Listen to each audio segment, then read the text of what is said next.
Olá, amados! Nós terminamos o capítulo passado com a bela descrição que a Sulamita fez do seu amado para as suas companheiras, para que elas ajudassem a procurá-lo, pois ele parecia ter ido embora chateado depois que a Sulamita se recusou a abrir a porta para ele. Apesar das filhas de Jerusalém conhecerem o amado da Sulamita, elas fizeram algumas perguntas, ao que parece, com a intenção de levar a Sulamita a reconhecer e declarar que o seu amado era, de fato, um homem muito especial e diferenciado. Continuando o pensamento do capítulo anterior, depois de ouvir a descrição impressionante do caráter e da aparência do amado, as filhas de Jerusalém quiseram ter uma noção de onde o amado estava para que pudessem ajudar a Sulamita a localizá-lo. Então, ela passa a descrever o jardim do seu amado. Anteriormente, a imagem do jardim era usada para representar a sexualidade dela, mas agora essa imagem parece referir-se a um jardim literal. Ela lembrou que o seu amado estaria em um lugar familiar, ao ar livre, para alimentar o seu rebanho. Note que a busca anterior da Sulamita pela cidade não resultou em nada, na verdade, só a prejudicou. Mas enquanto ela responde às perguntas das filhas de Jerusalém, ela pensa sobre o quanto seu amado é maravilhoso e tem um vislumbre de onde ele pode estar. Isso nos lembra que o sucesso em um casamento se dá quando cada um pensa e procura entender como realmente funciona o relacionamento conjugal.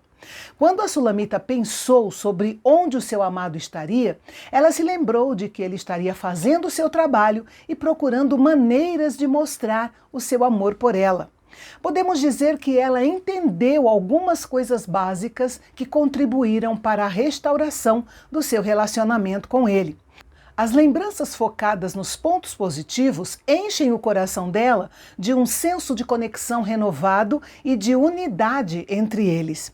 E então ela volta ao sentimento do amor puro e verdadeiro. Mas ela não chegou lá focando apenas nos seus sentimentos. Ela chegou a essa conclusão refletindo e procurando entender. Agora, os sentimentos entram em cena mais amadurecidos.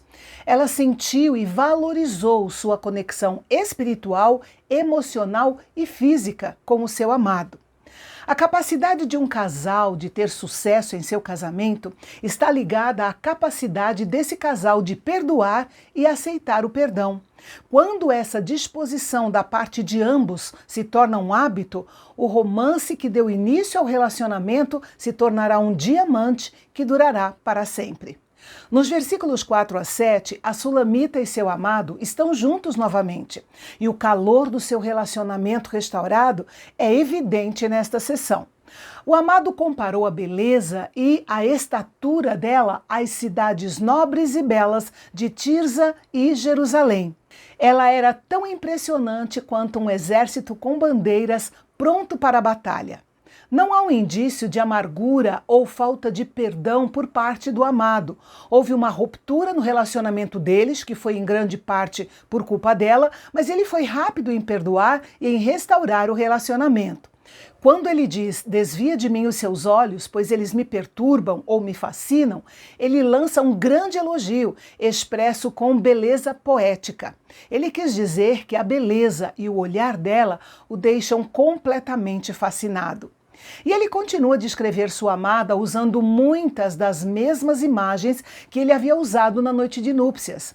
Era sua maneira de dizer, eu te amo e te valorizo tanto quanto antes. Note que ele evitou a descrição das suas características físicas mais sensuais, como os lábios e os seios. Certamente ele queria evitar que ela pensasse que a única razão pela qual ele queria fazer as pazes com ela era por causa do sexo. Foi uma atitude boa e sábia da parte dele. Nos versículos 8 a 10, Salomão elogia Sulamita em comparação com as outras mulheres. É importante e até mesmo vital para uma esposa se sentir não apenas bonita, mas preferida acima de outras mulheres aos olhos do seu marido. A menção das rainhas, concubinas e virgens nos faz pensar que Salomão escreveu isso quando já tinha mais de uma esposa.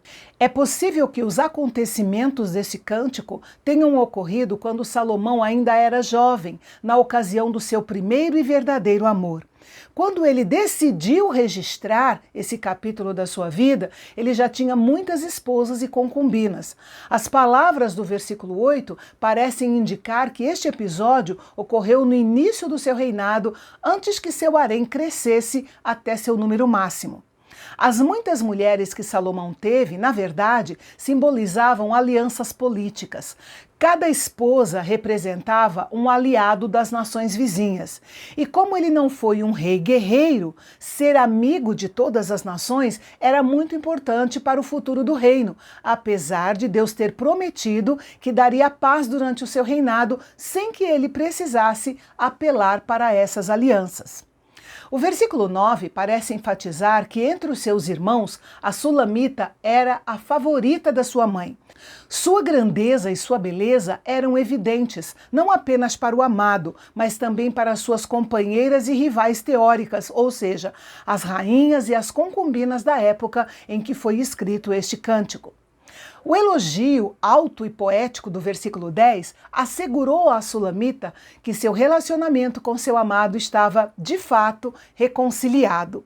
Não havia nenhuma amargura ou sentimento de vingança. O amado pensou apenas em assegurar o seu perdão à sua amada. Um exemplo de amor e consideração pela pessoa amada. Os versículos 11 e 12 mostram que aquele era o momento de aproveitar a chegada da primavera, que estava associada ao amor do casal. Esses versículos descrevem poeticamente o ato sexual do casal, que deixou Salomão convencido de que sua amada estava ainda melhor do que antes. Ela era a origem dos seus intermináveis prazeres e deleites. Finalmente, o relacionamento deles está restaurado. Os problemas não afetaram a sua união. E é assim que os casais devem estar, confiantes, sabendo que Deus pode restaurar e trazer a primavera para relacionamentos problemáticos.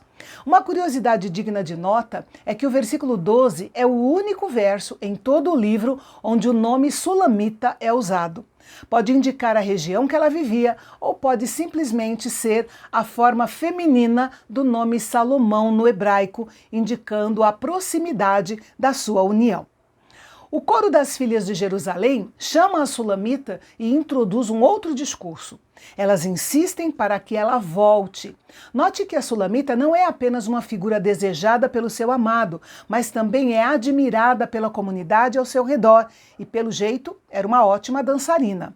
A dança de Maanaim, mencionada nesse versículo, pode ser traduzida também como a dança de dois coros. Na opinião de alguns comentaristas, era uma dança que envolvia movimentos sensuais, graciosos e ritmados em dois grupos. A resposta dela ao chamado insistente das filhas de Jerusalém é um protesto gentil, se perguntando por que ela deveria ser um assunto de tanta atenção.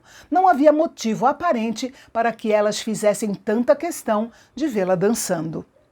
Em um mundo onde o amor muitas vezes é distorcido, passageiro ou condicional, este capítulo nos oferece uma visão do amor divino, um amor que busca, que valoriza, que se sacrifica e que anseia por comunhão. Como igreja, somos chamados a viver e refletir esse amor em um mundo carente, lembrando sempre que, em Cristo, somos amados além da medida e convidados a desfrutar da alegria e do amor do nosso Salvador.